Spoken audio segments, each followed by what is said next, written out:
All right, welcome back to DebConf 21. Our next speaker is going to be Hideki, and the talk is going to be on providing more value without hassle, improving Debian's release style. Hideki, I will turn it over to you. Thank you. So start the presentation mode. Yes. My name is Hideki Yamane. The username in Debian is Haruhi. Came from the Japanese manga character. Usually I worked on some fonts and DevStrap and so on. Today, I want to talk about the change a little bit the style and get the huge value to users and we developers. So I will try to share my idea and hope discuss later. In point of view, I talk about the lean, but before lean, there's the Toyota production system. The Toyota is the motor company, one of the biggest one, and they developed the special production system, manufacturer system, named the Toyota production system. It's the typical point is the eliminate muri. The muda means waste. Mura, I don't know how to pronounce it. And the muri, overburden. And the lean is the same as to the production system. Eliminate these 3 points, especially muda waste. What's the waste? In lean, waste is the 7: inventory, waiting, defects, order production, motion, transportation, order over processing. It's for the manufacturing, but we can also apply it to the software development. So 7 ways in software development. Transportation is the switching between tasks too often, interruption from your colleagues, and the inventory is the undelivered code features. The motion is unnecessary meeting or extra effort to find information. Waiting for testing to complete. The test just to wait the test, compile, and linker or something, waiting code review, and so on. Overproduction, producing features that nobody is going to use. Maybe the dolphins in Office suites. Overprocessing, unnecessary complex algorithm solving simple problems. So just change one line, but you made super technical solutions and defects. It's obvious bugs.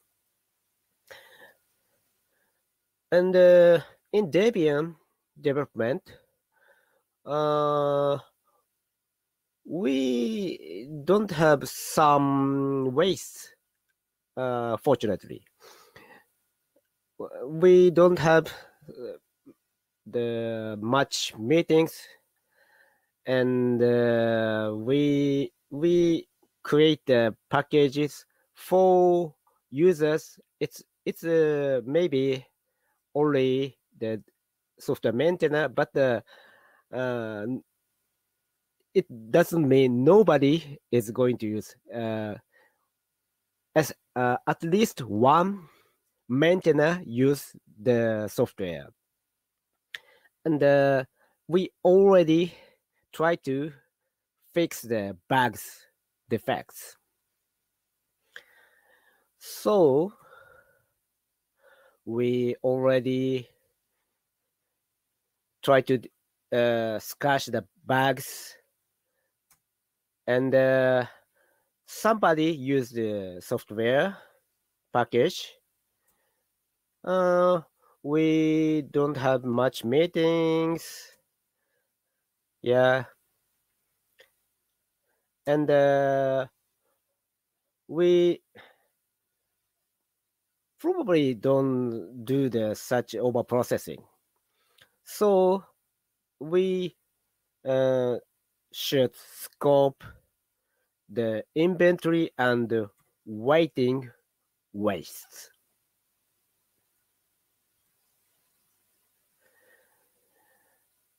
And I say providing more values. It's a interesting tool named value serving mapping, and you can see this flow, and there's a in factory there's a process 1A, process B, process C, and the shipping, and there's a process time and waiting, process time, waiting, process time, waiting, and over these is the lead time.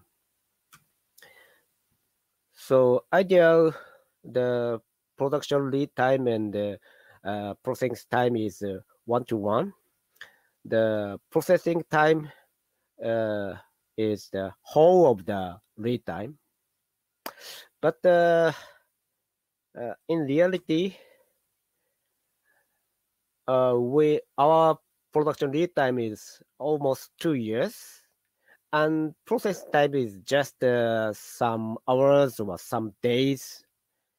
So the production time, production lead time is almost 100, but the process time is just 1. So the ideal world and the real world is there's a huge gap. So reducing this gap is so important. And but wait, why there's this huge gap? It's because our static release cycle, in my point of view. So my proposal is add changes our release policy to eliminate this inventory and waiting wastes.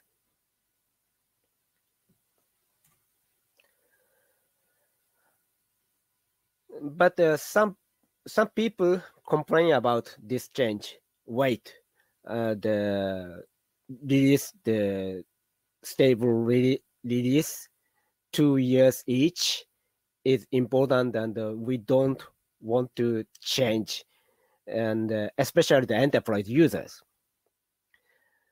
But I think it's false about the Linux world. It was true. Some proprietary Unixes and in mainframes, it was true. But now the Red Hat releases its minor version update every 6 months and introduce the changes. And the Red Hat Enterprise Linux covers the 70% commercial Linux market, and 90 of Fortune 100 companies use it. So enterprise now adapts the changes to deal with its business needs.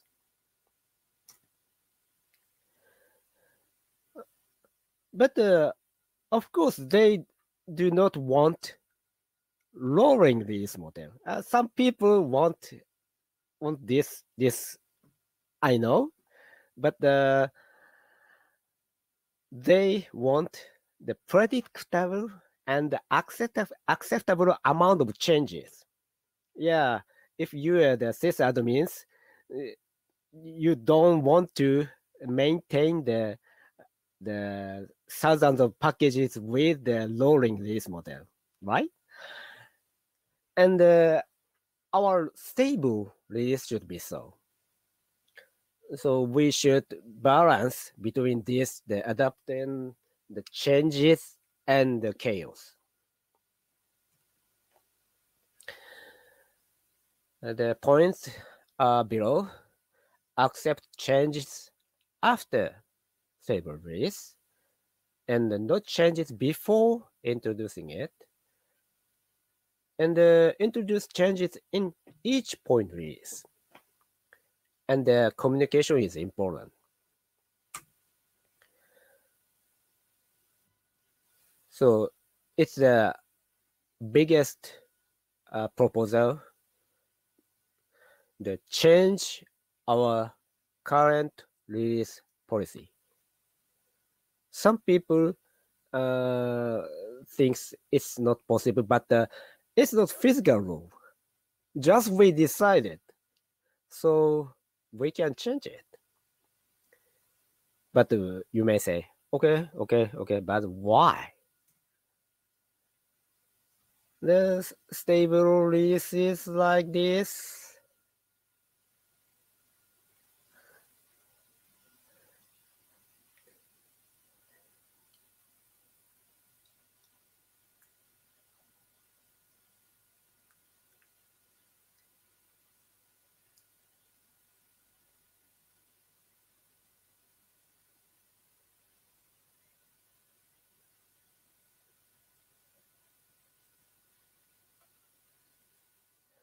Or maybe like this.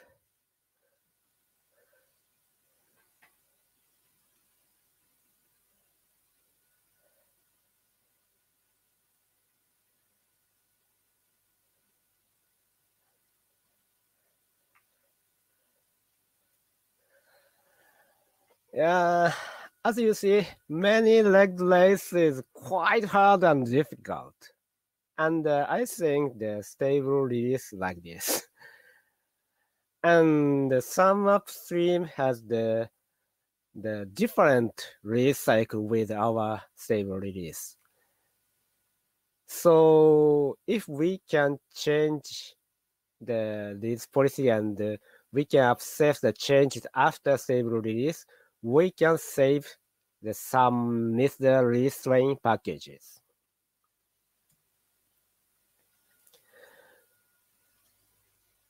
So current is the 100 versus 1.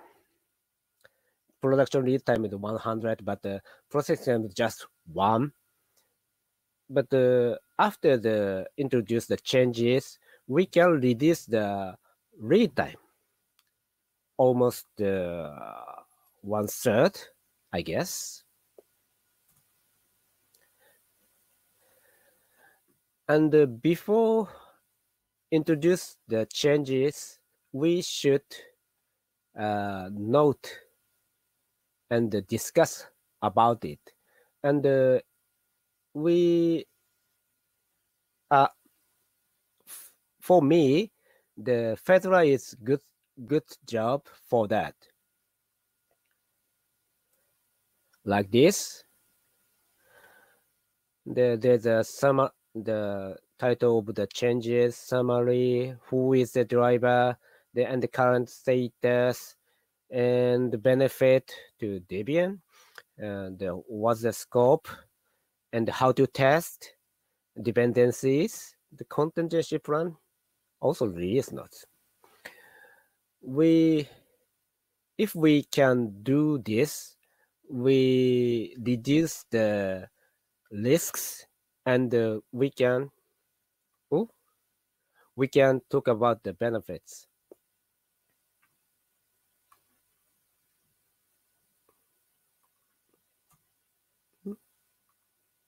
Oh, excuse me.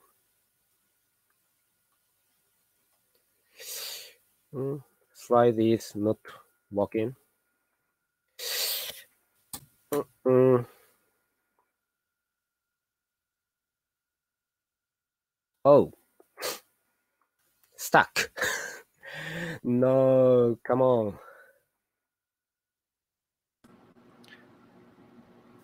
What's stuck at the moment? Browser is freezing. Oh no. No. Not only the browsers, but oh. So try to just talk.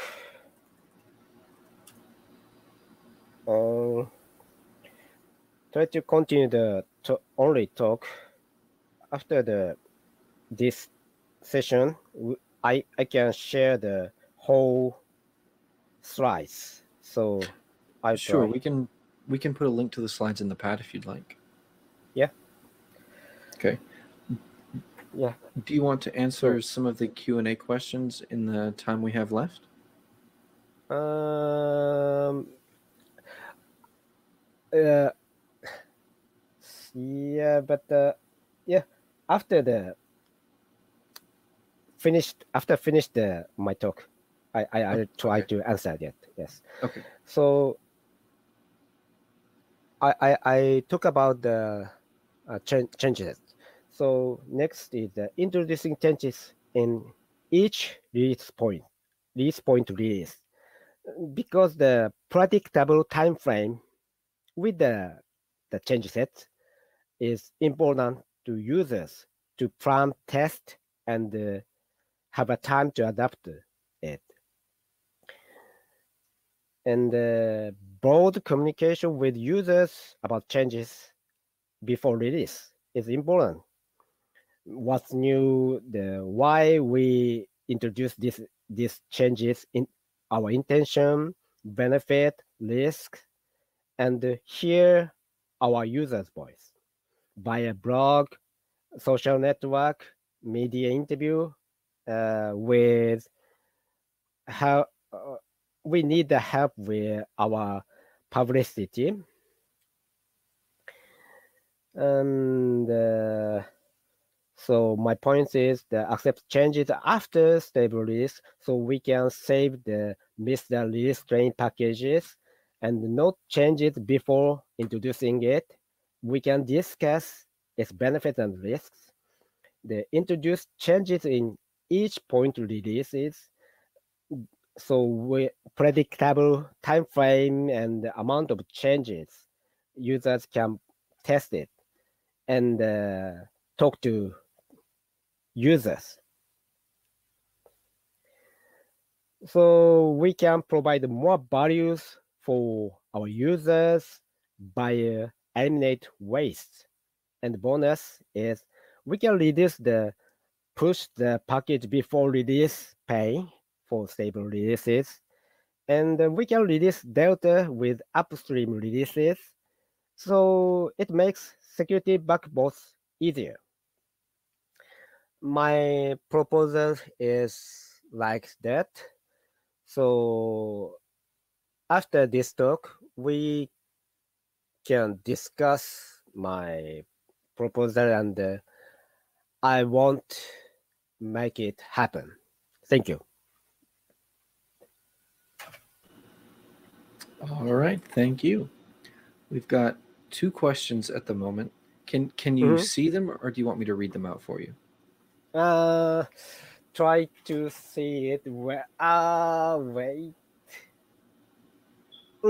Okay. Read it, please. Okay, it's perfectly fine.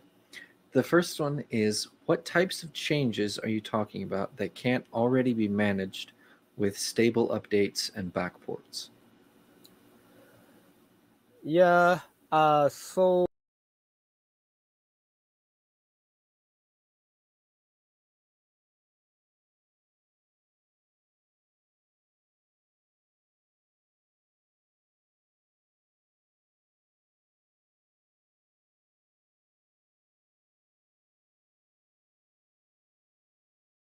and migrate to maybe new suites or new suites, and then migrate to the stable proposal changes, then migrate to stable. Some the advanced users can use the backpost, and some users notice about the backpost, but most of the users don't know backpost and how to enable it. So I think that we should change our stable release policy a bit, and it's the huge benefit for users. And the stable update is a bit different purpose. It's all it's it should be up to date packages. So it's a bit different for the purpose of my proposal. All right. The second one is, are you willing to join the release team to help implement these changes in stable management? Oh, yeah. If they accept it, and my wife and son accept it, yeah. Anyway, I want to talk about this idea with them. Okay. Mhm. The third one is clarifying the summary of your proposal. Is it allow new upstream releases in point releases and write extended release notes for them? Is that a good summary of your proposal? Yeah, true. Okay. That is all the questions we have so far. Mhm. Thank you for giving the talk. Thank you, and I hope the more discuss in the mailing list or somewhere. Thank you. Sure. I know some people in IRC. Oh, we've got one last question. Yes. Yes.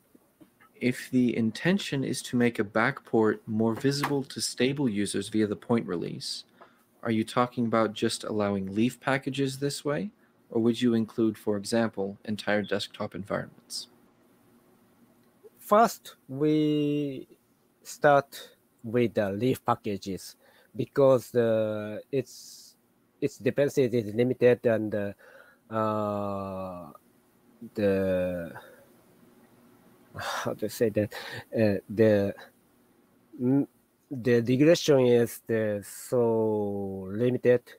So we should start with the leaf packages, but not only leaf packages, but we extend the type of packages to introduce in each point releases. It's benefit for our users and our development community. Hmm? Yeah, that's all. All right. Well, thank you for giving the talk. Thank you.